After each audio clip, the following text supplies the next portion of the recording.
Greg Andrick here, bringing you another Business Freedom Conversation post. So it just was announced that inflation is down to 3%.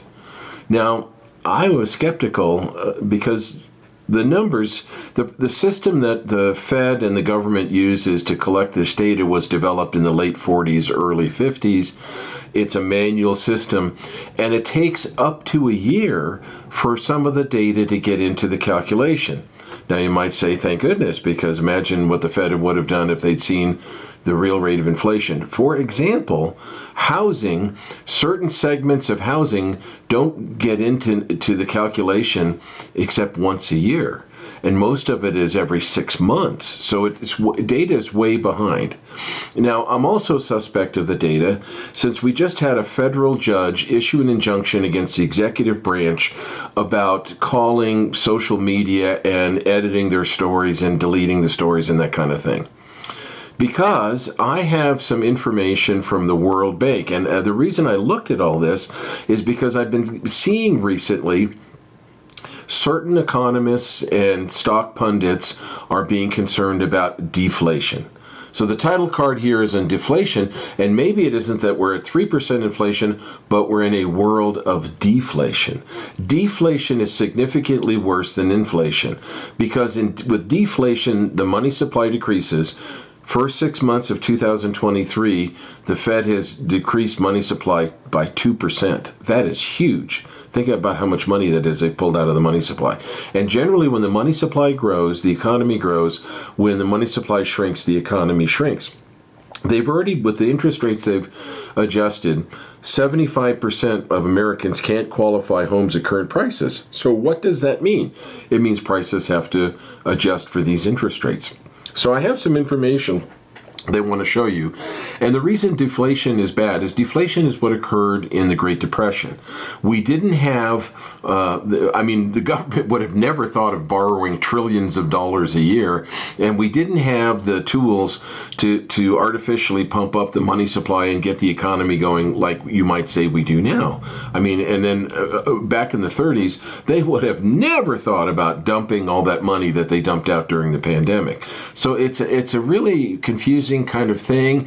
But take a look at this next amount of information that I have and draw your own conclusions, figure out what you have to do for your business. But if it's deflation, it's going to be difficult for everybody because deflation also means that you're not having transactions. With inflation, you're having transactions, but they might not have the value tomorrow because the currency's depreciating because of inflation.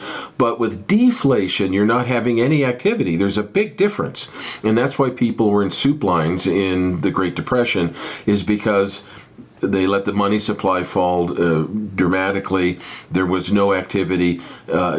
People couldn't feed themselves, couldn't house, put a roof over their head, that kind of thing. So take a look at what the World Bank, the reason I brought up the injunction against the executive branch is the World Bank is not under influence of the executive branch of our government.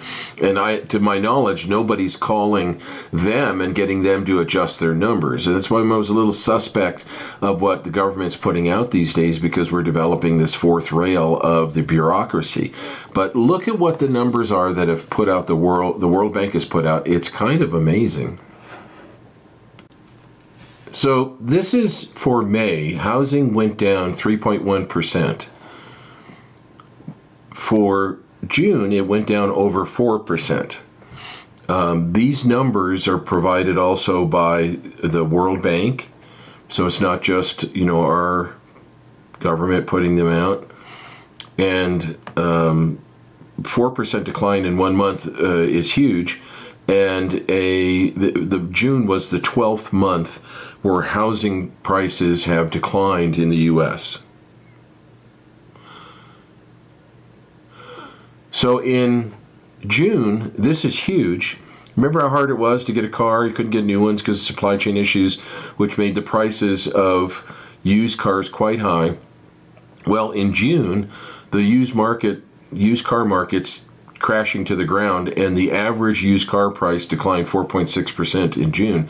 That's a massive number. This is another World Bank number. And I don't know how many months in a row, but it's at least 2 or 3 that used cars have declined. This one's pretty amazing. Energy index, the energy price index as put together by the World Bank has declined 45% from a year ago. Energy prices declined over 3% in the month of June, but for the 12-month period, they've declined steadily for 12 months and is down 45% for the year. Food prices are down 3.49% from last month, meaning June they declined 3.49%, and 15% from 1 year ago. Now, this is kind of an emotional one for me because my own personal experience, I'm always shocked when I go to the supermarket and see what the new price is for things. But in reality, food has gone down 15% from a year ago. So this is interesting, and it's pointing to, and this is why economic experts and stock pickers and people that look at what's happening with our overall economy are starting to talk about deflation. And deflation is significantly worse than inflation because deflation means no activity. Usually it's lack of activity. Well, now that the Fed has priced 75% of Americans out of homes with 7% 30-year mortgage rate, if they raise the rate 2 more times, it could be huge. And it's starting to appear that the Fed did not allow enough time for their rate increases to work, and that the ultimate impact may be much greater than anybody really wanted, and they may have started a really large recession. Look at what I've just shown you, all of these from the World Bank, and you're talking about housing, you're talking about transportation, energy, and food. Your top 4 items, and they've all been steadily declining. The two biggest ones, housing and food, have been declining for a year. July is going to be another month where they decline. So a lot of adjustments to be made. Take a look at this to see how it affects your business and how you're going to be able to cope with it. I'm going to be coming out with a deflation survival guide. There are techniques that can help you not only survive this but thrive.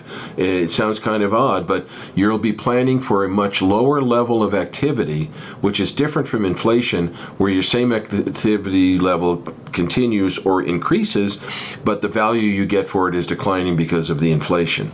So anyhow, here you have it. This is Greg Andrick for the Business Freedom Conversation Post. I'll catch you on the next one.